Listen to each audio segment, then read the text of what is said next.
When I think of evil paintings, I think of Ghostbusters 2. But what if I told you there's a painting in Russia that keeps making everybody lose their minds, as recently as 10 years ago? This week on American Loser. Fill her up. You're listening to the Gas Digital Network. On the edge they take the throne, built on bones of those unknown. Nothing first, never last, still erased from the past. I am an American loser. No one remembers my name. No legacy and no future. One step behind in the game. All right, what is going on here, folks? Welcome back to another episode of American Loser. We're over here at Gas Digital now. Welcome to the new era, folks. My name's KP Burke. If you guys know the deal on the show, then welcome back. If not, we're telling you weird stories from American history. I always want to give a shout-out to the guys in the booth. We have my producer, emeritus, if you will, Dr. Michael Harrington. Welcome back from rehab, buddy. Thank you, my friend. 2 days, staying strong. 2 days, that's it, man. 2 days. Keep coming back, Harrington. Keep coming back. I got a chip and a chair, and that's all I need, brother. Speaking of chips, man, this guy, we thought we lost him for forever. Back from Russia, though, Russian refugee slash, I don't know, traitor? I don't know. What did Putin call you? I forget. Dom, welcome back, buddy. I was over there, and I realized I could just click my heels 3 times and go, there's no place like gas. There's no place like gas. Oh, God. Welcome back. Sweet tie-in on that one. My guest, folks, right away, you guys already know her. She said one of the most, first of all, you said like 5 to 6 interesting things in the 3 minutes we had a chance to talk. Nailed it. But you opened with, Edgar Allan Poe is one of my first crushes. Yeah. So, folks, Corinne Fisher from the famous Guys We Blanked podcast is here. Also mayoral candidate, also author.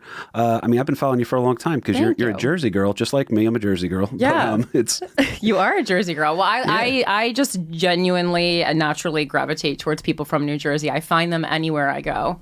It's it's a combination thing, too. It's the most densely populated state, and then also no one stays there either. Did you notice that one? My high school colleagues stayed there. I don't think colleagues is the word, classmates is it, but I felt more distant from them, so I called them colleagues. Yeah. Hell yeah. A lot of them stayed there. I've been keeping tabs on them. It is sad when you're a townie from Jersey. Yeah, I go, guys, my adventure is just a train stop away. It's literally, if you have $22.73 in your pocket, you can afford the toll to come in here. Yeah, I get it. One of your first crushes was Edgar Allan Poe. Yeah, which I think is actually a lot more common for like Hot Topic girlies than you might have originally assessed. Well, he's iconic, so I get that one, why he's... Yeah, and there's only one picture of him, basically. It's the same picture every time because they just didn't have the technology. So when you only have one picture circulating and it happens to be a good one... Oh, could you imagine your that? legacy is hot. It's if I could have had that one, if I like end of COVID, I would say I had a jawline again. Oh yeah. Like, if that could be the photo they took of me, everybody would think something was going on. But that's your forever Hinge photo. No, yeah, it's like if you get that sweet spot in the middle, in between the two, like we're doing really good, and shit went off the rails again. Absolutely, yeah. It was Edgar Allan Poe and Davy Jones, but that's less historical from the Monkees. Right on. Good distinction, too. Davy Jones here. I am a Navy veteran, so people typically assume you're talking about, as we know, Octopus Face guy. Yeah, I said, no, it's the British guy from the Monkees is who I'm referencing. He was a handsome little fella, though. I get it. Well, they reran, when I was a child, episodes of the Monkees television show on Nickelodeon. Yep, I remember didn't understand that they were reruns, though, so I thought he was not excessively older than me at the time. Oh, when you're out of the time. Okay, I like that. Yeah, I thought he was just like, a teen or early 20s, so it was something I could aspire to as a young girl, but no, he was way older. See, we have that in common then, too, because I grew up in a weird bubble. So that is that timeline jump thing you're talking about. I couldn't figure out why every other kid my age was caring more about the Giants than Davy Crockett. I was like, Davy Crockett's amazing, guys. Did you guys see this? I just saw Davy Crockett for the first time. It was a Disney show from the 50s that, like, my dad grew up watching. Yeah. But that's what I think it was on VHS, and we just rent it from the library because we didn't have money growing up. But it is what I think your choice is better, though.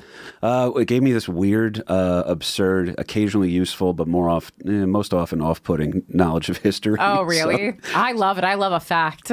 Well, see, this is, first of all, by the way, the Edgar Allan Poe thing you had, and you talk about Hot Topic and everything there. You kind of referred to yourself when we were messaging back and forth for this as a goth queen. Is that fair to say? Yeah, I'm like a goth adult. So, people assume, like, knowing me that I was goth in high school, but I wasn't. I was, however, my superlative was most unique, which, as we all know, is disparaging. It's not most unique to me. I interpret it as positive, but I know that everyone else who voted meant it like you're a weirdo. Yeah, a little kind of parentheses thing. Yeah, absolutely. And to get that out of, this wasn't a small class. This was a high school class of 620 people. And I campaigned to get most unique. I was dead set on it. I said, no one else deserves this more than me. And I did win it. Well, see, dreams come true here, folks. That's really what we're getting down to. Yeah. So you sat there, you did that. Let me ask you this one, Corinne. Did you just get out there and you were just hitting the ground, just a grassroots movement? Yeah. And then you sat there and you're like, listen, I was able to win most unique. I feel like I have a crack at the New York City mayoral You know race. what? Well, a lot of people told me in high school that I should, try to get most unique. And then I was like, well, if other people are saying it first, it seems like a shoo-in. No, the mayor thing was, because a lot of liberals... Well, I was interested in the concept that liberals had been talking about for a long time. Like, you got to run for something. Everyone needs to run for something. They were like really making it seem. Yeah. And I was trying to help through money and exposure another younger female candidate. Like, there was not one in place, but I kept saying on my podcast, like, I'll support you financially in part. I will give you exposure. I'll help with your campaign. And then this was like, over a year I'm asking. No one emailed me, not one person. And then I just made an Instagram story where I will admit I was overly confident that Trump would not win a second term. And I vowed that if Trump won the election again, that I was going to run for office of some sort. I didn't say mayor at the time because I hadn't reviewed the possible available positions. And then when he won in November, I said, well, I can't be one of those liberals who's on Instagram being like, I'm moving to Canada if he wins again. Like, I had to stand by what I had said. Oh, see, and I did it. That. That's you did do it. And you made waves doing it, too. Oh, thanks. I mean, people were studying what you were doing and trying to apply. I saw that. And I'm not even a New York City guy. Oh, so. Really? I mean, it was such an interesting year to run because it's like, this is the one year that everyone actually paid attention to the New York City mayoral race because of Zoran. I mean, I just heard Rachel Maddow refer to him as like the biggest rising star in the Democratic Party, and I was just like, oh, this was the worst year to run. Isn't but in weird, some ways, the the best celebrity year. Status? Yeah. He went from like 40,000 people on Instagram to 4.4 million in the course of like 6 months, maybe less. That's incredible. And then that's the power of New York City, because the mayor, I don't know if you know this, the mayor of Knoxville, Tennessee, Harrington already knows. It's Kane, the former WWE World Heavyweight Champion. Kane is the mayor of Knoxville, Tennessee. Pretty sure it's Knoxville, Georgia. I don't think he even has the good Knoxville. Oh, he has the second most popular Knoxville. Yep, always a bridesmaid, never an undertaker. That's the story of our boy there. So that's really funny. I feel like people in wrestling are that's like a good move to go to politics because there is so much performance and you have to engage the audience. Yeah, 100%. Yeah, and it's always be in character too. Don't do the handshakes with the people you're supposed to hate behind closed doors, kind of a thing. Yeah, so that's the part I struggled with because stand-up comedian, like in some parts it's really good to move to politics, but the part where you have to like be fake and manipulate people, I started Googling how to manipulate people because I was like, I don't know how to do. I'm not interested in doing this. It felt like the only way to win. I go, I'm not good at lying, and it's not like, oh, I'm such a good person. How it's can just I be awful? Siri, how do I be awful? Honestly. Harrington, what would you had a childlike excitement in your face there, buddy? No, I just had a correction. Technically, he's the mayor of Knox County. Knoxville is inside Knox County. So I was incorrect. You were right. Another My step bad. down. Yeah. Right? I like mayor of a county. Okay. Well, I like that one here, man. This is I'll tell you what, I'm blanking too because I'm having fun talking to you. We did talk. I want to get to this one thing because you told me you've actually been to Transylvania.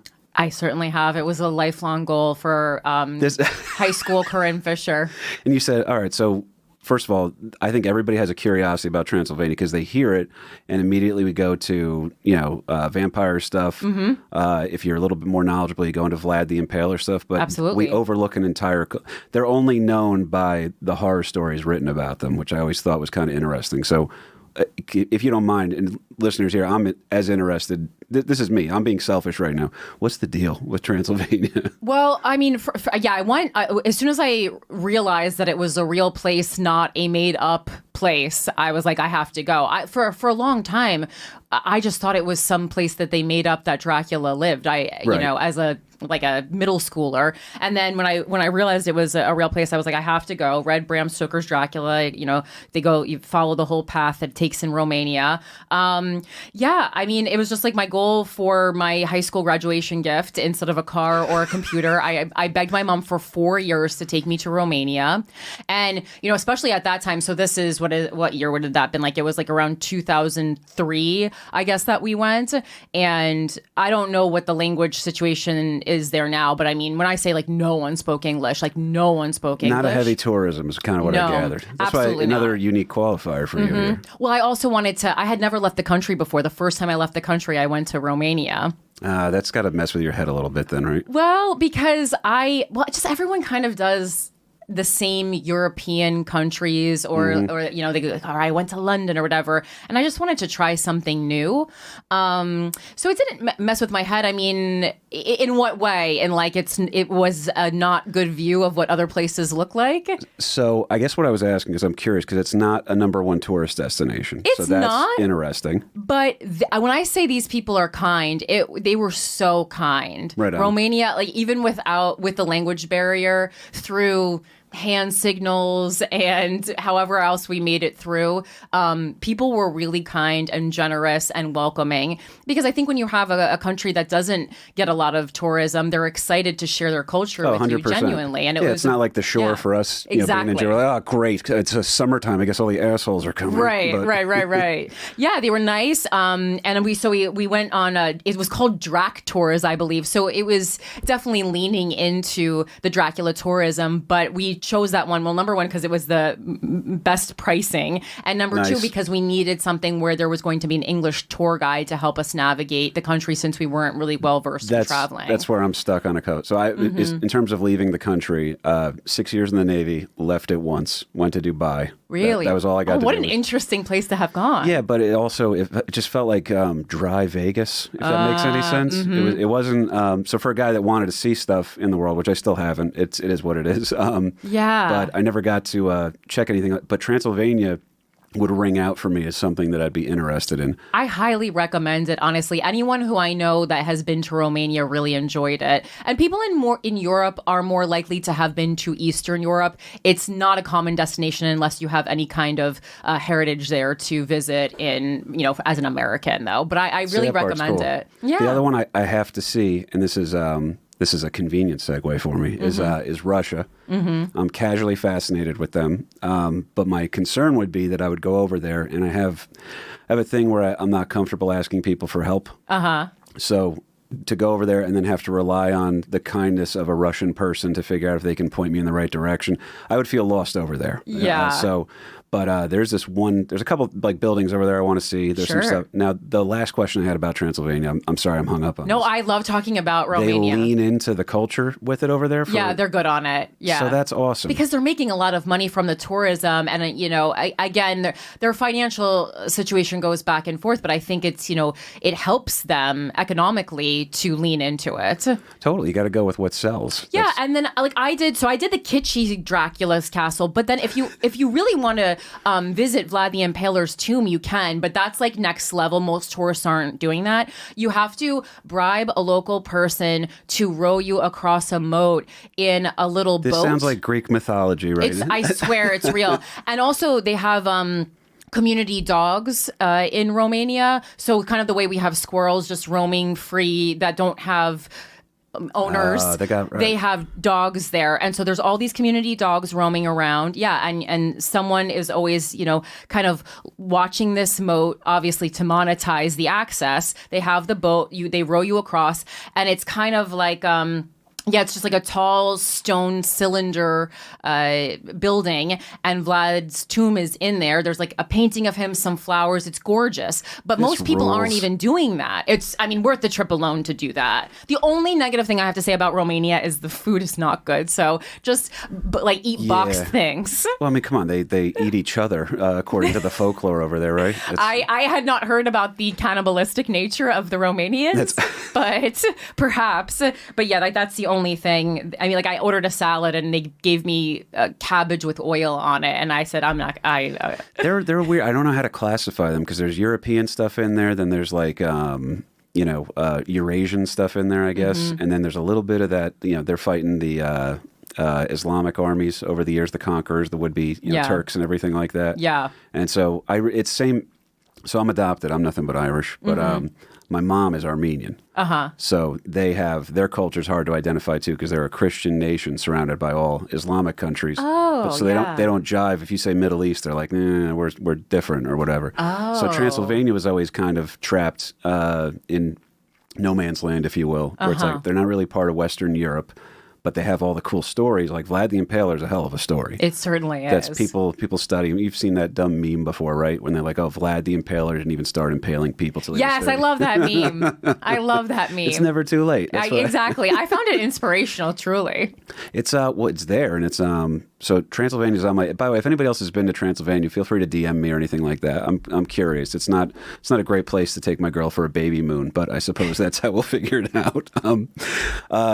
I was curious because the Russia thing. First of all, did you go anywhere else aside from Transylvania to compare it to somewhere else in Europe? I'm trying to think where I have been. Well, I don't think I've been to any other. Yeah, I'm like thinking of all the countries I've been to: Canada, England, Ireland, Israel, Romania, Costa Rica. That's it. I think that's still better than me. 6 years in the United States Navy, where they told me I was going to see the world. I know. I didn't get much. Well, that's my goal because I just didn't have money. We didn't have money growing up, so I had. That's why I hadn't left the country until I was in high school. And I think there's also, I think there's also this thing of people, especially American people, we're not encouraged to travel in the same way that people from other countries are, and it almost makes us like scared of other places. It's there. And I'm going to Tokyo next week, Japan in general next week. That rules. So I'm adding it. I was like, once I am able to afford it, each year I have to go to one new place every year because I have to see the world. It's very important. No, that's cool. And now the States, I've seen a shitload. Oh, for sure. Me too. I mean, comedy life. Road nonsense. Of course. Yeah. But are you doing time while you're in Japan? Yes. Well, because they just opened an English-speaking comedy club. Now we're talking. Yeah, Tokyo Comedy Bar. And it's incredible how many countries still, like, stand-up comedy isn't a thing in so many places. That's a testament to Mike Lawrence that he went over there and just now they've opened a club because they're like, what explain this guy over here. Like, he's a comedian. Or what are those? Then, that was the club who invited him. Yeah. That makes sense. This checks out then. Dude, yeah. It's very new. Only under a year old, I believe. My friend who is married to someone in the military from the comedy scene in New York, he's stationed there. Her husband's stationed there for 4 years, which is the primary reason I'm going. And then while I was figuring out when to go, they opened up a comedy club and I said, perfect time. Yeah, you can't beat that one. Yeah, I'm excited.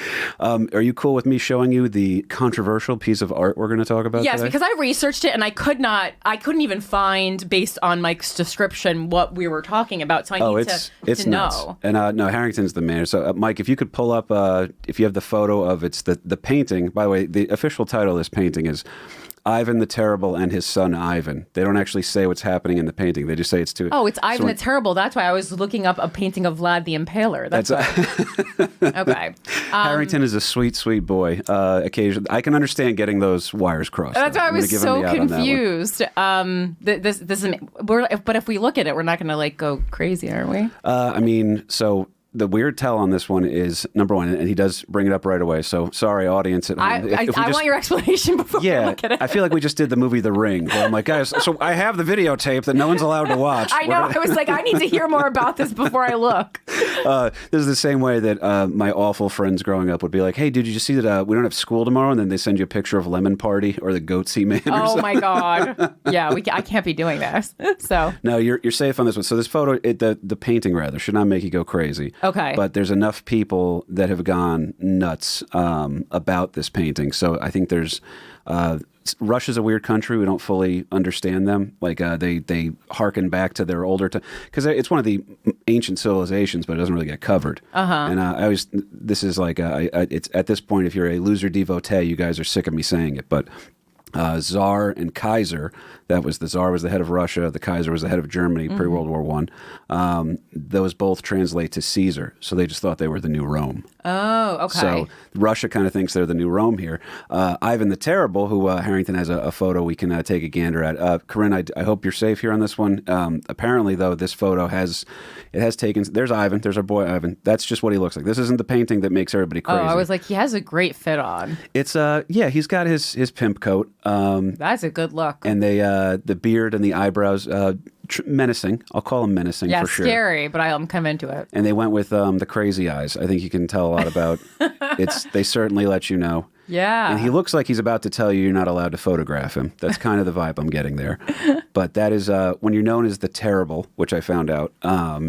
That's a bad translation. So we hear terrible. Like, what comes to your mind when you hear terrible? Because it's not a good word. Right. I mean, negative. I would think that he did not treat the people that he ruled over well. I'm guessing he, I would assume based on that name that he lived in great wealth while his people lived in great poverty. I would think of him doing, torture and death a la Spanish Inquisition, aka Saw movies. That's why people confuse him with Vlad the Impaler, right? That's Ivan the Terrible, Vlad the Impaler. Like, oh, they got to be cousins or some shit. Right? right. But he was so that was an inaccurate translation, and he was not a bad ruler. So here's the weird one. He's got a very conflict-heavy legacy on this one. Relatable. So it's where he's weird is the translation comes from. It's in order to speak to the Western countries in the world, because Russia's sometimes a player in the big game, sometimes not. But they were, I guess, our version of the word. In Russia, Russians mean him to be dangerous and crafty and maybe difficult would have been the word, and then it just translates to the terrible here, which we're just like, oh, he's an asshole. That's right. The immediate. But then, like you were saying too, there's also bad stuff going on during his reign. There's upon his leaving this earth, if you will, Russia goes into what's known as the time of the Troubles. So that's a dark. And by the way, there's depression. There's a lot of dark chapters in Russian history. I was gonna say, yeah, seemingly. Yeah, it's like trying to meet somebody in comedy. You're just like, oh, you guys, I'm sure you're great, but there's got to be something terrible coming around here. That's Russian history, essentially. Certainly. But this painting, if I can ask Harrington to pull up the official one now, I apologize, Dr. Harrington. You're doing great, brother. This painting has made people lose their minds. What's the video in the background? Are the police coming to take menorahs? So it is. What's going on? You're the first person to call it out, by the way. Are you? Well, I'm looking for anti-Semitism everywhere. That's why. Welcome back to ICE. My name is KP Burke. This is the podcast.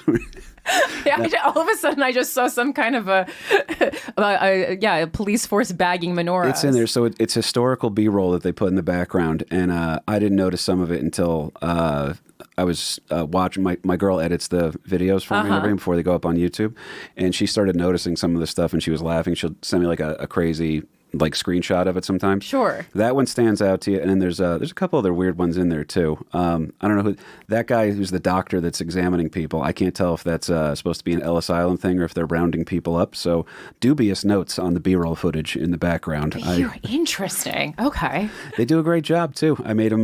They replaced the Confederate flag with the Irish Brigade flag because I was like, listen, I got a lot of friends I want to bring on the show that probably don't want that hanging over their head. So that's fair. But this aforementioned painting here, if Harrington has it for us, this is the bad one. It's called Ivan the Terrible and his son Ivan. You hear that, you're going to think it's like maybe a father-son duo, right? And like Harrington posing with his beautiful daughter. Yeah, and you're like, oh, this is great. This is going to be a heartwarming thing. But Russia's going to Russia, and it's a little it's maniacal.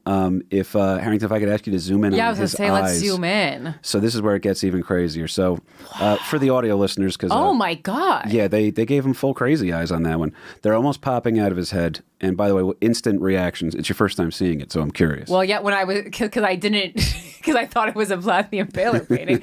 I mean, first of all, I need so much more research on Ivan the Terrible. Like I know that he exists and who he is, but I know very little about his reign or the kind of leader that he was or his family. And so his son. Well, you see how he treats his son. So yeah, But did he murder him? It looks like he's shocked. It's a pretty good story. So this painting is controversial because Russia doesn't fully endorse this part of it, but this is like it's a print the legend type thing. Okay. So you can tell the truth or you can print the legend. And Russia goes both ways with that. So there's reformers in Russia and then there's Russian nationalists that are like, well, we're actually a great nation. We've just had bad times. Sure. So it can be similar to here with if you have a painting of somebody that's revered and they're shown in a bad light, or you're showing somebody who's truly awful and you're showing them to be great. The truth somewhere in the middle. Right. So this one's trippy. That painting right there has actually been attacked twice. And like then, physically? Yes. So the first one is, and there's a timeline jump on this one, which gets a little, Russian history is not easy. I pick a topic, something I'm interested in, I sit down and I try to write it, and then I wind up spending like maybe sometimes up to 6 hours trying to understand what the hell I just read. Right. So I am not well versed at all in Russian history, so I'm very they're interested. trippy. They're trippy, and it's weird too. So that painting is of an event that takes place in 1581. Okay. The painting isn't made until the 1800s. In the early 1900s, right before the Russian Revolution, this is a cool new word I learned, iconoclast. Okay. Yeah, So- you didn't know that? No, I knew the word, but I don't think I ever applied it properly. Sure. That happens a lot on my show. A lot of times I'm like reading political jargon and I go, like racketeering, for instance. I feel like people use racketeering all the time. I never really knew Yeah, what it that's the meant. movie with the guy with the jetpack and the leather jacket, right? The I Disney. didn't see- Jennifer Connelly's in it. It's in the 50s. It's a Rocketeer. I fucked up. But no, Racketeer, people don't know. They don't understand that charge either. That's 100%. For this one, Iconoclast, I hear it, and for some reason, I immediately thought of like celebrities. Right. And so, in a weird way, like what TMZ does or anything like that is a form of iconoclasm. Maybe I'm using that right. I think I'm good. But what it is it's about taking down like sacred objects or not believing in the elevation of people to icon status. So I guess this person that took a knife to that painting saw the painting, probably their reasons are kind of not fully understood. But in 1913, they took a knife to it and slashed the painting 3 times. So turns out the guy who did the painting, guy's name was Ilya Repin. Okay. Right? I had to look that one up. Not many Russian names are ever going to actually sound how you sound them out in your head. And you add in a little North Jersey nonsense too. And you're like, we have a way of slaughtering pronunciations. We certainly do. And I like that you said slaughtering. Yes. There's certain times when it gets... That was perfect timing. well, everybody thinks I'm from Boston because I'm Irish. And I was like, no, guys, it's different. So yeah, it it's certainly like, is. Not by much, but a little bit. But the weird one is this. That painting gets attacked and the artist gets called back in order to repair it. And they do restore it, and it's still on display in Moscow to this day. That's 100% true. Oh, wow.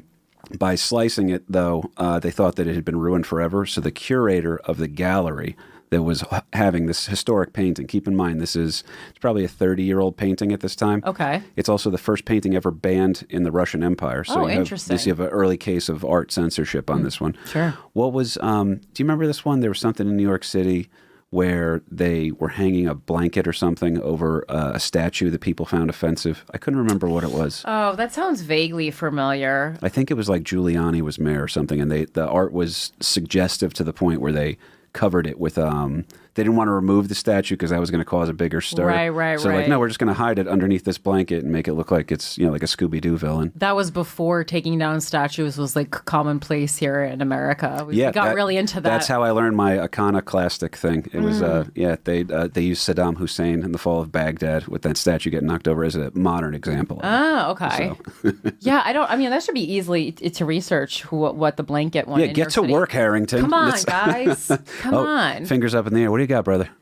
So I'm seeing the Spirit of Justice in the Department of Justice building in D.C. was covered in blue drapes during the 90s to conceal its nudity. Whoa. Not seeing anything. You can bring that up. Not seeing anything in New York Because specific. of nudity, we're so lame sometimes. Yeah, she's got a bare breast it's a confusing. exposed. And meanwhile, Statue of David just hanging out there. Right. It's not an intimidating member. That's why I Yeah. believe that's what it is. No, I honestly, Buddy? I think you're right. I saw it in person recently. He was intimidated. The thing is, I mean, it's It's a 15-foot tall statue. So think about a proportional piece. I mean, and it's above eye level. You got to look up at it. That's true. It's a lot. Okay. No, that's. I love post-Italy Mike. Really special. He's getting very worldly, isn't he? I know. I do admire that about him. I know. So I'll tell you what. If you can find the thing about Giuliani, that's great. If not, it's just an example that I saw that was it played out in my head and I couldn't place it.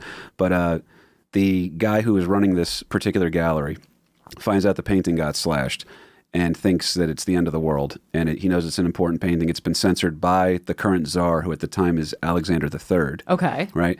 And I'll get into him in a second. But the trippiest part of this is the guy finds out, like, I don't know if the word just got to him by bike messenger or something. And they're like, hey, the painting of Ivan the Terrible and his son Ivan just got slashed up by somebody in the museum. And the guy responded by throwing himself under a train. Yeah, huh? He threw himself under a moving train. That's how important this piece was to him. And the idea that he'd been the guy that fumbled the ball, if you will, and the painting got destroyed on his watch. He goes, literally a piece of, it's his version of the burning of the Library of Alexandria or whatever it is. Oh my goodness. So he thought like something is lost to culture in all time and it's my fault because we should have had a guard on it. Why didn't we put protective glass over it? That kind of a thing. Wow. So yeah, it's also the classic thing of don't use your final opportunity. What I'm trying to think the right way to phrase it, but don't make your only choice the one you can't come back from. You know, play out the cards, see what happens. Don't nuke the option immediately. Yeah. So his response was, I'm going under a train. And then meanwhile, if he just hung out for a couple of years, the artist who even did it didn't even do that to himself. He's like, I don't know what the guys are like. We just fixed it, dude. All right. And yeah. A little duct tape on the back, we'll post something here for Nicolas Cage to get worked up about in a couple of years. But yeah, they were able to repair the painting. And, but that's literally a body on this painting. So, wow. You have that, you have the guy that cut it up I can't find out what happened to him, but I believe it's not a shocker that 3 years later when the Russian Revolution happens, he probably got pulled into a couple of dark rooms. Certainly. So. Yeah. He didn't make it through. No, and then the craziest one is this last attack on this painting, because you responded pretty well to it, by the way. I was nervous for a second. What did you think what was a bad, what would a bad response? I didn't have, I don't learn that I'm in danger till it's too late often. So I was sitting there. I was Sounds like childhood trauma. 100. Yeah, well, I'll tell you what it is. It's a bunch of comedy gigs where I'm like, this should work in this room. Oh, God. Tell me about it.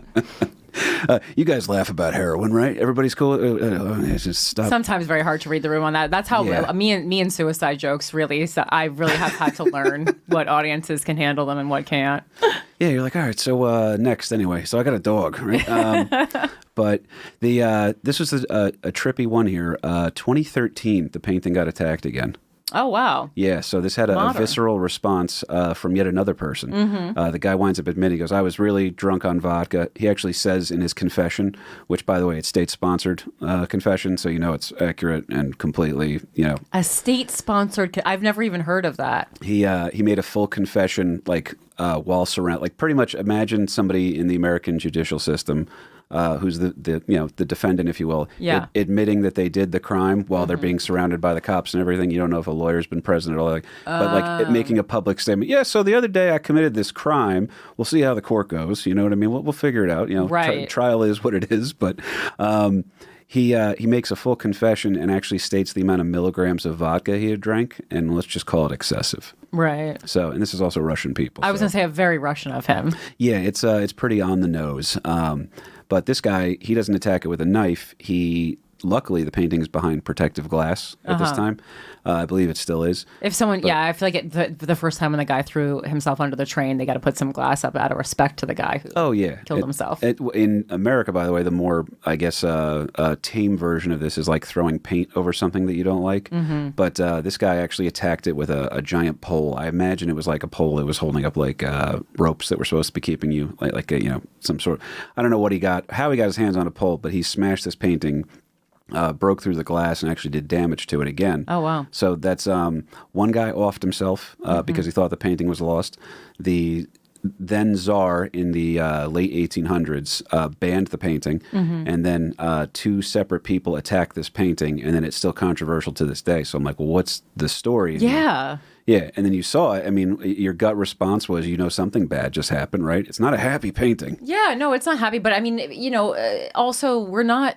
Human beings tend not to shy away from murder. It's very interesting to me because humans do shy away from the concept of death when it is like a natural or sickness-based mortality. But when it becomes to like violence and murder, we love that. Yes. Okay. And this to me seems violent because there's blood everywhere.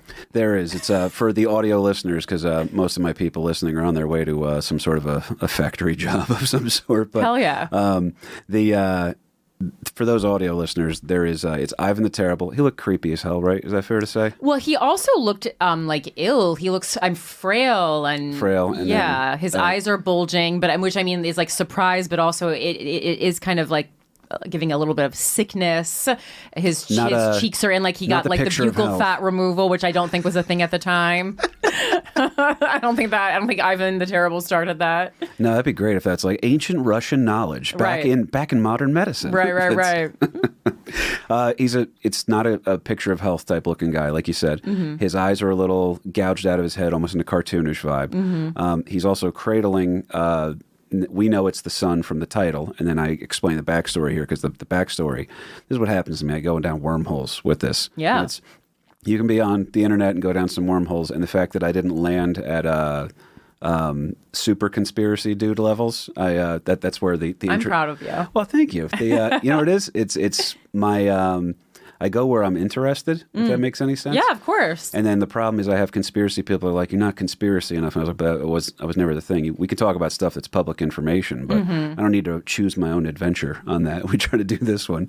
But the painting is called Ivan the Terrible and his son, who, by the way, is also named Ivan. Yeah, so, I did notice that. Yeah, little on the nose there. I believe his last name was Ivanovich, too. So it's Ivan Ivanovich. Wow, okay. Yeah, they're, and he was known as it's almost that thing. Like, I think we grew up in similar times where the Russians in cartoons were always shown to be, number one, in a negative light. Number two, Russian women were always portrayed as like desirous, like it was always fetishized or whatever you want to call it. Yeah. And then, but their names would always be something ridiculous, like, oh yeah, it's Boris, Lezhina Borisov, and they do something goofy with that. But then you find out even like Boris and Natasha from Rocky, 10,000%. Oh, yeah. That's where they laid the groundwork for it, I think.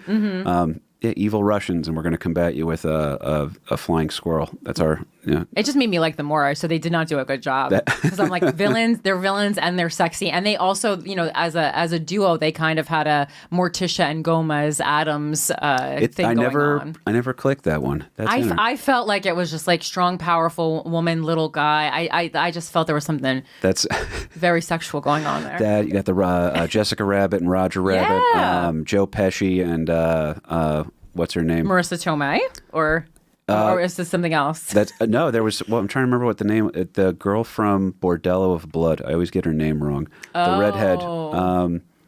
Harrington will figure it out here in a second. It's Bordello of Blood. She's a total bombshell. It was Angie something maybe. I'm blanking. But anyway, Angie Everhart. Angie Everhart. There you go. Yeah. Joe Pesci was dating her for the longest time, and I was like, all right, so that's. As a guy who's 5'9", and obviously there's a lot of onus on height in the dating world. So 5'9", I feel like is like, are people rude to you about that? Never, but the one girl that I dated that was taller than me was she was more nervous, and I wasn't mature enough yet to understand that she was actually uncomfortable in her own height. Mm-hmm. And which she later told me. Yeah, so. I mean, most people, when they have a problem with something going on with you, it's a problem going on with them. Projecting. Mm-hmm. But she's a sweet girl, very nice. And it was, she explained that to me. Like, there wasn't the WNBA revolution yet where guys were having fantasies about women taller than them. Oh. So it's but the Russian thing is trippy because you find out, at some point I have to stop myself and figure out if I'm being punked or not. And it's... So his name is Ivan Ivanovich, and he's not the Tsar, he's the son of the Tsar, and his title was Tsarevich.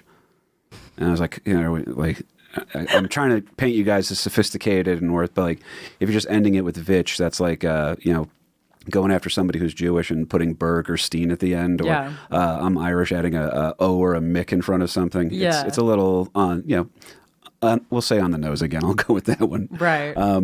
But yeah, it's a trippy thing here. In that painting, this is something that happens, I guess it's 1581, and his son is going to be the next czar. Okay. But Ivan the Terrible is kind of a trippy guy. People love him. People hate him. He expands Russia. He's trying to bring them into the world stage. But people are also, you nailed it earlier, there's a lot of people suffering under his reign, too. Yeah. So he's a difficult guy. The Western world doesn't really trust him. We've never trusted Russia. That's kind of is a recurring theme. That's Ramo, yeah. Colin Quinn has the great joke, too, that they picked right in history because they just said, all right, we're going to be the asshole. Yeah. And then run with it. And they've never been wrong. It's, they kind of wear it. They're like the Philadelphia sports fans of international affairs. Perfect description. But in this painting, he's, you hear a guy named Ivan the Terrible. You're not expecting to see him looking so sorrowful. But it's, I don't want to admit to anything terrible that I've done here, but there's not many. But I do remember my bulldog Eddie, chewed up our window pane in our apartment, and I knew I was going to lose my security deposit over it. And I remember I threw a shoe at him, and this dog was like my best friend. So the way he looked at me, like, it was one of those things where he looked at me, and I heard him give the roof. And I didn't hurt him or anything, but the look on my face was probably very similar to Ivan the Terrible's, where you're angry, but then in the exact same, you're like, what? Oh shit! All right, I'm a bad guy. But my thing is, I probably threw what I can only guess was some sort of a flip-flop or something at my dog. And this guy actually just murdered his own son. Are you... over what?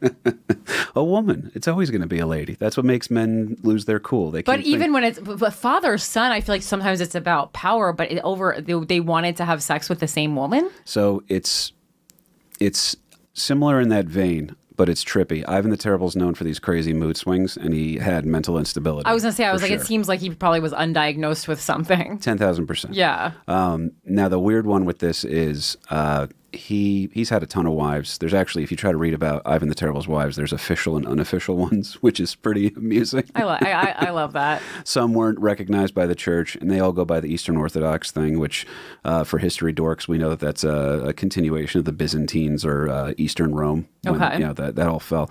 So that's why everybody thinks they're the continuation of Rome. We think it here in the United States. We're like, well, the Romans and the Greeks were just like them, right? Everybody wants to be associated with the good thing. But in this particular weird case, Ivan's wife, he had a couple of wives. Obviously, this is the last one because he dies. Not in that photo. He's dying in the photo. He dies, I think, a week or two later. The cause of death, by the way, is that his father smashed him over the head with a spiked scepter. So that's like, I imagine, some sort of a royal ruling rod type thing.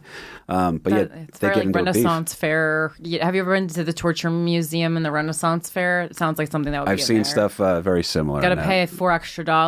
That's So I don't know. Sometimes people skip it. But to show you the torture devices. Yeah, but I think it's really fun though. It's more fun than like the turkey leg. You have see, we're similar in this one. Then. I love it. I mean, it's crazy. Where else are you going to see wax figures of rats eating out someone's stomach? That's my favorite part of Madame Tussauds is actually when you go through the French Revolution part and they show people getting beheaded. Yeah. Everyone else is like, I'm going to take a picture with Elle Macpherson. I'm going to make it look like I'm touching her butt. Oh my God. Yeah. Don't get me wrong. That part of my brain exists too. Yeah. But it's just sure. Of course. But I'm also curious about the French Revolution and how, so did they all sing? And then you find out it wasn't entirely a musical. They just made a musical about it. But Ivan was interesting. He mood swings like crazy.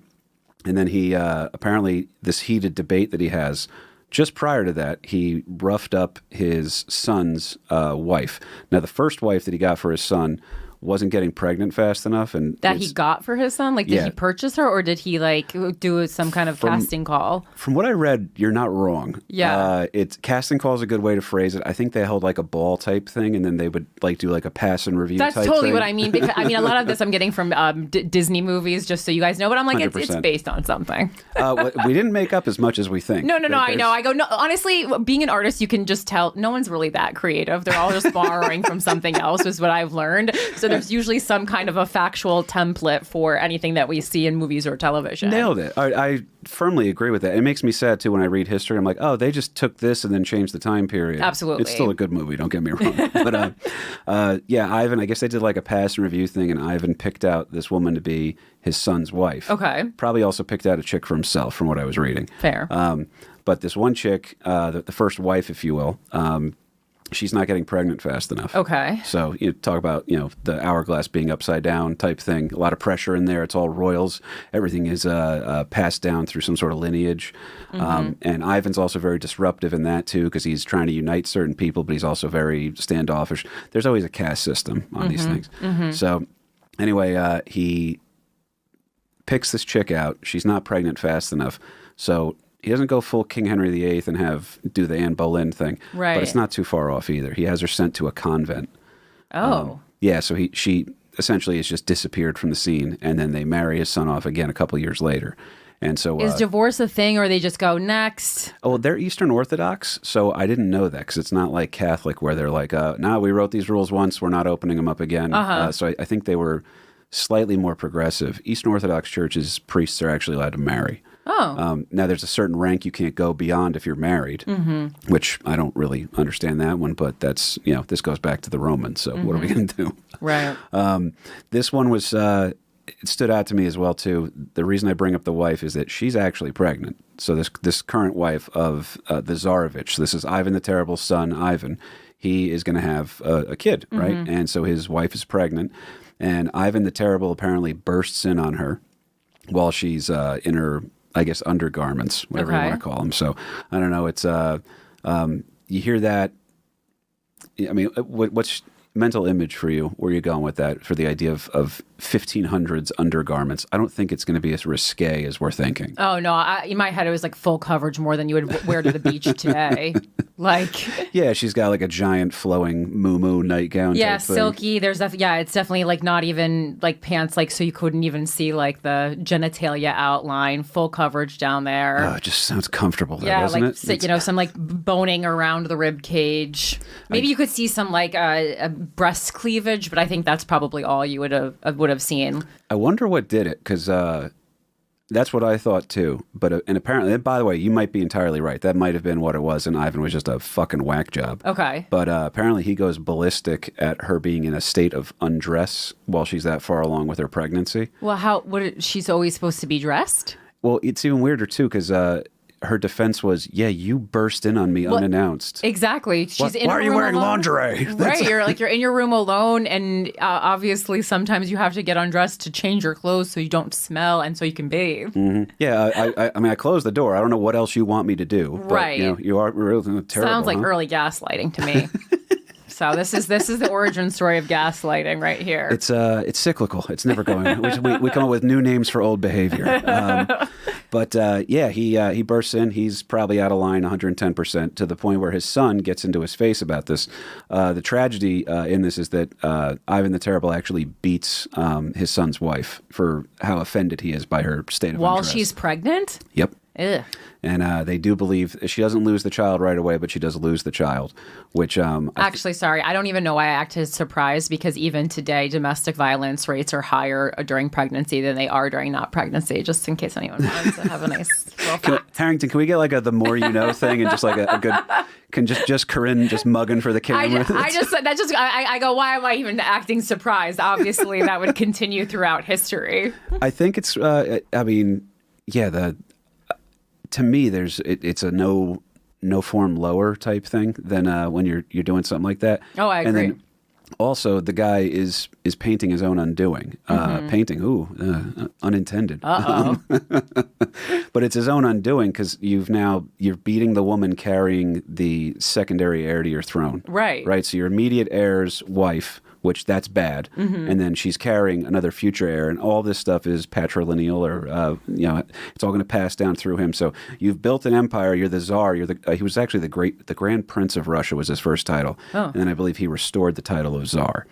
So he's got a whole legacy. You're trying to protect your legacy. What better way than to accidentally kill your grandchild. Right. Right.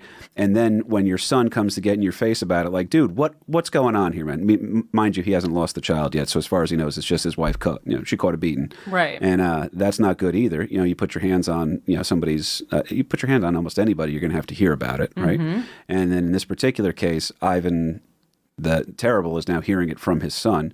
And I guess they get into such a heated debate that's where the smashed scepter on the head comes in. So, how dare you correct me for beating your pregnant wife? Right. And it's pure tragedy. Ivan's son does not die right away. Dies like a couple of weeks later. And they said his dad was like by his bedside the whole time crying. He was summoning doctors from all over. It was obviously he understood what he did. So whatever diminished mental capacity is there, he's also showing true remorse. I think that shows in the painting too when they were showing his eyes. Like, it's creepy. It's scary because you're watching the madness kind of descend into the sorrow type thing. And he's also directly responsible for ending his own legacy in his own time. So it's So the wife survives, just her baby dies? Yeah, she survives. Okay. The baby loses it, and then the son, it's Feodor, which, I mean, there's times when it just turns into Fyodor, yeah. I think that's it, but there's like at what point am I reading Russian history or Lord of the Rings? I can't tell. Right. But he winds up taking over the throne, if you will. Okay. And he's an ineffective leader, and that leads to that immediate time of troubles thing. So in that painting, you're watching Ivan the Terrible ruin his entire life and his legacy. That's pretty heavy. I mean, it's Feels like it should be a meme, though. If I challenge you, I'm sure American Loser listeners. I mean, it is good because obviously, like, we would get it on Instagram and use it for trivial things, like, when they're out of fries at McDonald's or something. But I'm trying to think what our American tragedies are. Yeah, you're saying like have the Tsarevich's bloodied head and just be like, oh, it's Monday. Right, exactly. Mondays, am I right? Yeah, it's a perfect Mondays, am I right? When the iPhone update comes out right after you just bought one. Right. I mean, it's kind of like, I love a deep cut. It would work, by the way. American Loser listeners, if you guys figured out, I get some very weird AI sent to me. Let's make it topical this week, all right? You get some very weird AI sent to you. There's a couple of people that send me some interesting things. Somebody sent me Harrington as Frodo Baggins the other day, which is now his. That's your contact photo that pops up on my phone, buddy.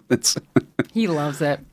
Dom, as a Russian person, do you feel like we're doing a disservice to your heritage here? No, see, I had to get out of there when I was there last week because they threw me in the gulag, so... Is it true that you stayed in the same room Brittany Griner was held in? Is that true? That was true, yeah. Wait, are we doing a bit, or were you really in Russia? Because I saw you last week, and I feel like you didn't go to and come back from Russia in the same amount of time. Every week I change. He's my plug-in DEI hire Okay. to attempt to acquire public funding for this show. Oh, okay. Yeah, if I can make the jump from Gas Digital to PBS, that's it's worth making. Yeah, I was like, is PBS even around anymore? I figured it was gone last week. I don't know. Ken Burns isn't returning my texts. But no, he's my plug-in DEI hire, so we change whatever the topic is. For some reason, we feel safer for and we actually have a guest here of this background to talk. So it just Dom, people don't see him. He's a very handsome Italian fella from Long Island, but for this week, you're Russian. I actually am part Russian, if that helps the episode. Oh, that's that's where my Judaism's from. Harrington's racist, so this is what he does. I was like, I want to talk about Russian history. He goes, oh, I know a Russian.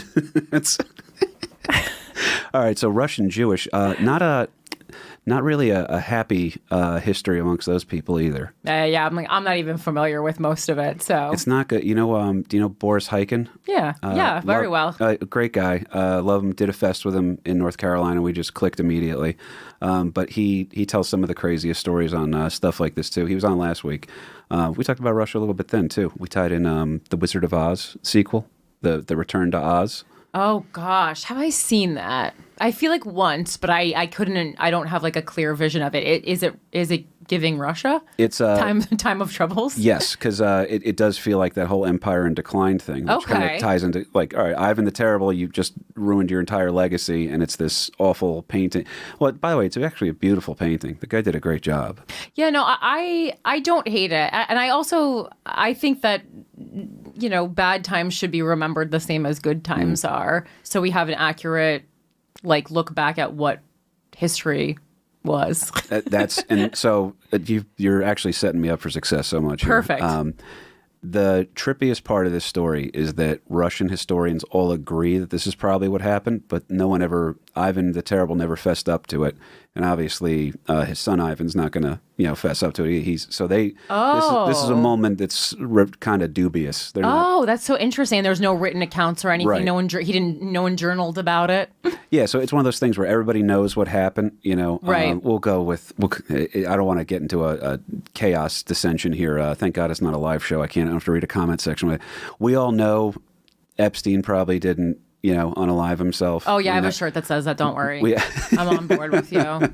And she didn't wear green, folks, because she's a pro. That's why you'd blend right into the background. Yeah, no, I had to wear my Buckland Witch Museum because I thought we were going full goth. If you will do me the honor of coming back, I would love to dive deeper into that weird stuff too, because it's fascinating. It's also history too. Oh, of course. And there's again cyclical stuff with that.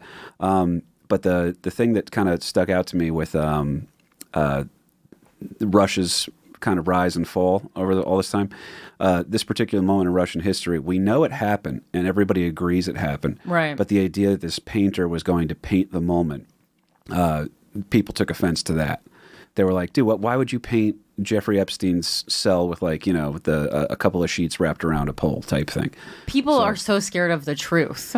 Oh, yeah, and it's, are you painting it in a good light or a bad light? And this is obviously, if you're a Ivan the Terrible fan, which just kind of sounds funny as it is. Right.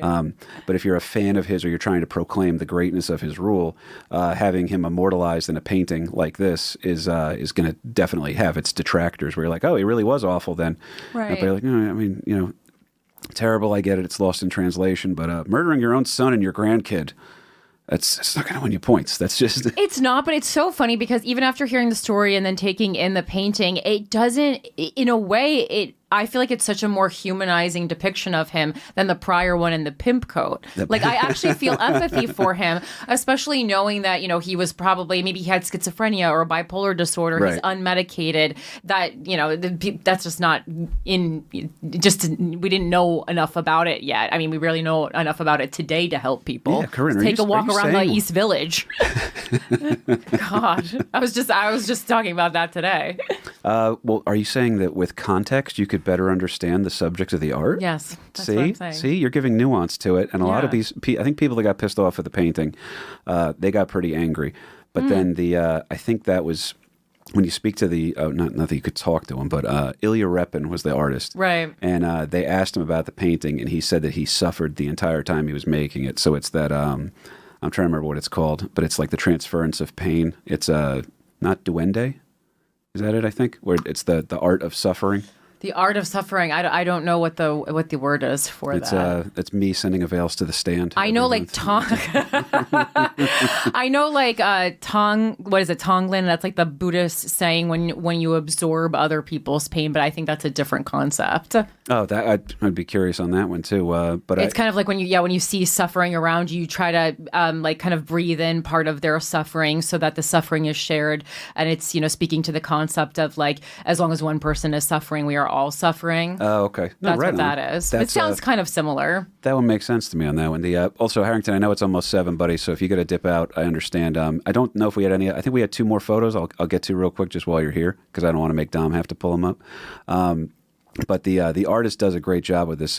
The painting gets banned, like I said, right away. I think we have Alexander the Third. Can you pull him up first? Alexander the Third is the Tsar during the time that the painting's being made.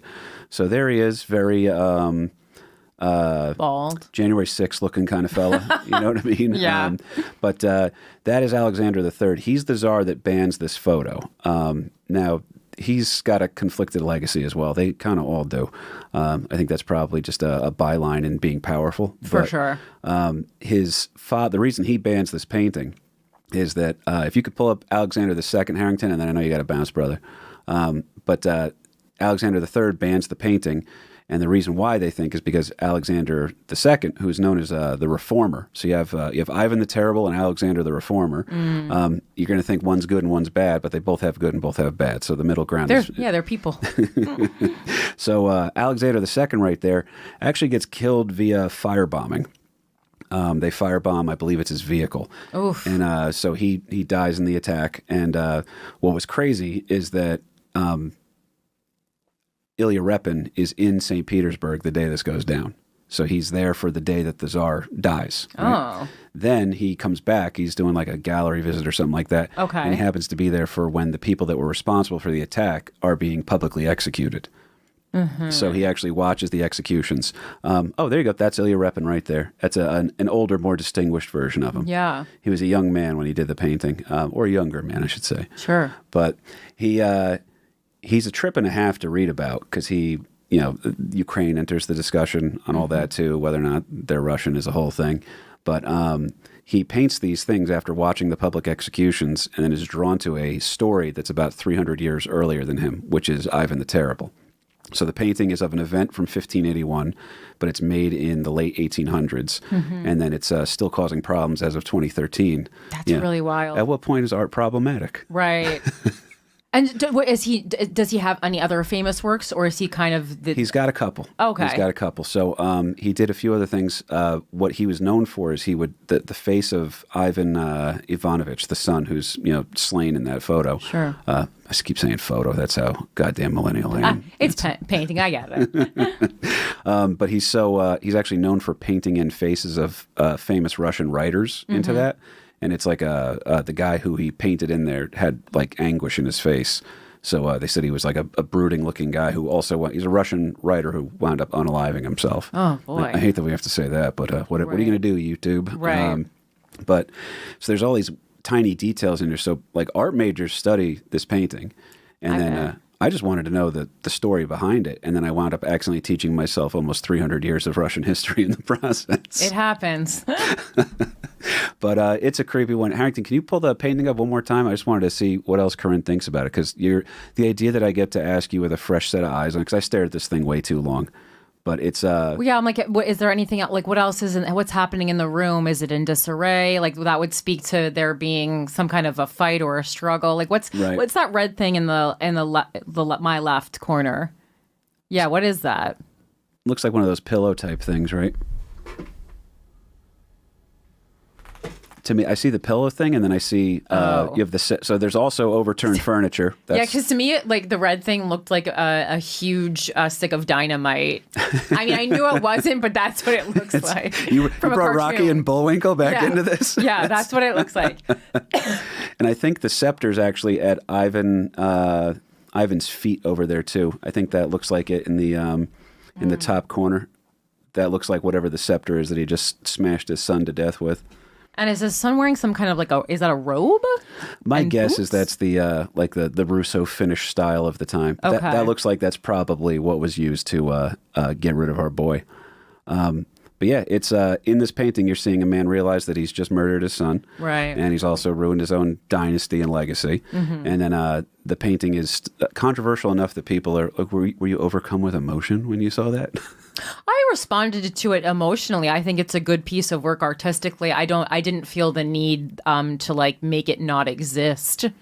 Yeah, that's so that comes into, I guess, the modern sense. And I always hate to try to oversimplify something, but it's if you don't like something, you can stop watching it. Right. You don't have your mindset doesn't have to be how do we need to destroy this type thing. Right. And there's there's nothing in this that to me would like.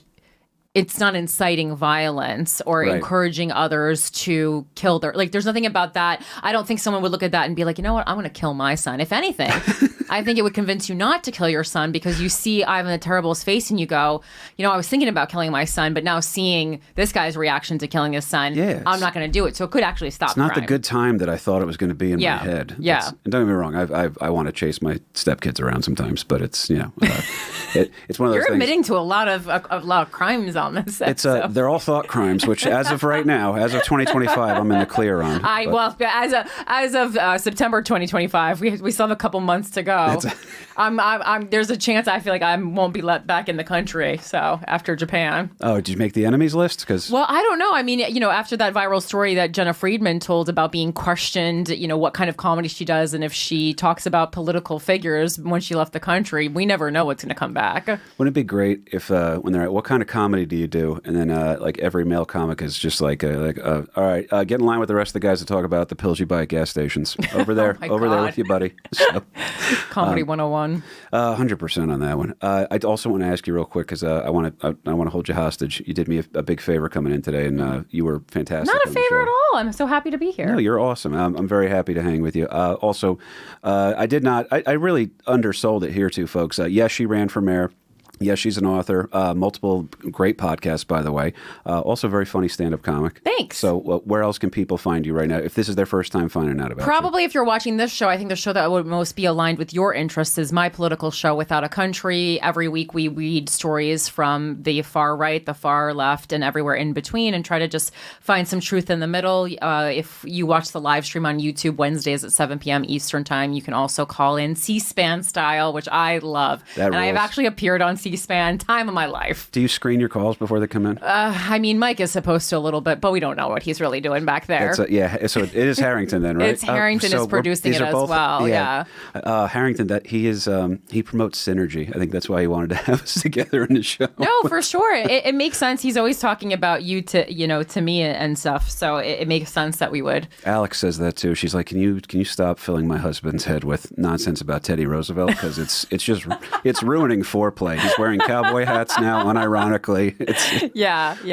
And then also, so it's Philanthropy Gal. I was Yeah. curious how you landed on that. Philanthropy Gal on Instagram and all social media. I landed on it, honestly, this was like when I was in college or maybe even a little bit younger. I felt like I was not contributing enough to the world. So I like started some kind of a blog called Philanthropy Gal, and where I highlighted different nonprofits every week and blogged about them. And because I just So had this it's calling. earnest then. This No, isn't- so it's earnest, right? And so all my social media match that, and then I just never changed it. But now it's tongue in cheek because it's supposed to be like me offering myself to the world artistically is really the biggest contribution I can make to society, and also just because it annoys people. Saying Then you anything gotta run kind with about it. yourself really annoys people, or even hinting at the thought of doing good for others. I don't change it though because it helps me remember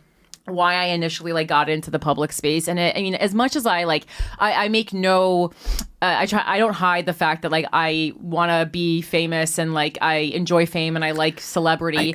You're already famous. I'm not sure if you knew that. No, but I'm like internet famous. I call it tequila famous, minus the white nationalism and supremacy, which is weird because she's not white. But anyway, Filipinos, they kind of do what they want. it's just it's a whole weird thing. We make egg rolls too. I don't know if you knew. Yeah, but I just reminds me to always I don't know give back a little bit. But it's really just to annoy other people because they go, why does it say philanthropy there? Also, no one can spell my first name correctly, so it's easier just to have a word that you can find in a dictionary. Not gonna lie to you. Double check the spelling Yeah. twice when I DM'd you. No So one you can gotta spell get the details Corinne. right. They call me Connie, or corny. A lot of times, if English is not someone's first language, everyone reads it as corny, which is, just very offensive. It's that's how I can tell when someone's messaging me that's Indian people working over in some sort of a sweatshop if they say if they think KP Burke is just one full name. Oh, okay. Mr. Kapoor. Oh gosh. There's tells on that. I like that still they're fall trying for to it. get it out though. They attempted to make the K and the P sound like it could make sense together. there's something, there's a human element behind it. Yeah, right? we're all trying our best. But you're awesome. I'm very happy to finally meet you here. Yeah, And, absolutely. you absolutely kicked ass on the show. So Thanks for. I like when I leave a podcast feeling smarter. That I don't know that that's ever happened on someone. No one's ever invited me to sit at this table and I left smarter. So this is a Gas Digital first. it's no, that's a win then for me. And I was going to I'll tell you off the air, but the Edgar Allan Poe thing is that was one of the. So this show started out that I wanted to just showcase losers from American history, and Edgar Allan Poe. We're just trying to tell it from the losing side, like what do we have a bad idea on? And it's random and it's not about Ivan the Terrible. I'm sorry the people that tuned in just for that. But did you know about Edgar Allan Poe's how we got the vibe of him that he was like a moody who wrote it's who wrote his obituary. It's like my favorite weird thing. I don't know that because I was like, are you saying he's a loser because he died in a ditch, drunk? You know, voter fraud. They said. Did you know that? Wait, that he committed voter fraud, or that voter fraud is why he's dead? So yes, the second one. Oh, really? So this one, it's the practice was known as cooping. Okay. And it's Baltimore, which, as we know, is a stalwart of political institutions. So he's down in Baltimore, and the practice was cooping, where they would take you and make you vote for their candidate. Sometimes, if you went along easy, you just get a bribe, and then you come back and be like, "Oh, I want my money. I voted for the candidate you said." Right. And they would say that there's actually a line from Gangs in New York, I think, where they talk about this, where shave his beard off and send him back to vote again. Because you weren't able to really discern. Like a vote was a vote. You just stuffed it's the ballot. basically like when you go back in a different mask for Halloween to the house that's giving out full-size Snickers bars. A scam is a scam. It's going to work. It's going to work. Yeah. But yeah, that was essentially it. So they would shave a man's beard, send him back with a mustache, or make him change his clothes or something. So they said that when they found Edgar Allan Poe, he didn't look like himself. He looked like he'd been beaten up. And he was wearing clothes that weren't his own. And they believe what it was is that it was also election day in Baltimore for some sort of local office. I can't believe I don't know this because I'm actually pretty well read on him. I mean, I haven't done like a report on him obviously since I was like in school, but like I've been to the his death hospital, like the last hospital. Isn't it crazy? You got painting it this way, you're from Jersey. Yeah. You've done the thing in New York. You've had a ton of success over here. So I would say you ran for mayor of the city. Yeah. So I would say part of your identity is firmly rooted in that. Correct me if I'm wrong. No. But if I was doing a episode on you, 300 years from now, people are studying you. From Jersey, identifies heavy with New York City. Yeah, because I lived my whole adult life here. Yeah. Right. And then you, for some reason, wind up in Baltimore. Right. And you get offed in Baltimore. Mm-hmm. And it's an abrupt end to your story there. And then after that, Baltimore's like, Corinne she was a Baltimore person. I don't know if you guys knew this, but she's been one of us.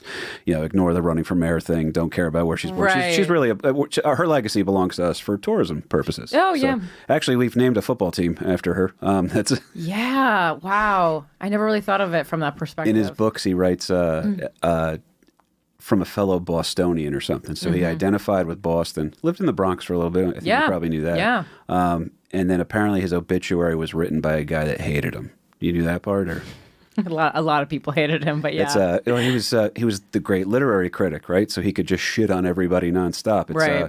I don't feel any which way about him, but it's like when if you had a chance to say something bad about Kevin Brennan, most people jump at it. That is so funny. Because he just shits on everybody all the time. And by the way, he's hysterical when he does it. And I actually really like Kevin Brennan, yeah, but yes. I don't have a bad word to say about him. It's he's been true to whatever his character is on that one. Absolutely. But if somebody was to write, because we typically see it spun in the other direction. Somebody who's a total bastard dies, and then we spin it that in their in memoriam section, if you will, or whoever writes a eulogy for them, or however they show up in the paper, their obituary is going to say all these great, amazing things about them. You're only going to talk about the positive. Right. And Edgar Allan Poe has the opposite. It's a guy that he was really hard on as a critic, winds up writing the anonymous obituary for him. He uses like a fake name. I'm trying to remember what it was. Yeah, I'm like, who okayed this? It was a lack of standards and practices at the time, I think. Yeah. But they ran with it. He goes, oh, yeah, he was a moody jerk, and he did opium, and he was drunk all the time, and he was really mean, and nobody liked him. He was terrible. And then for some reason that became the public consciousness thought of him.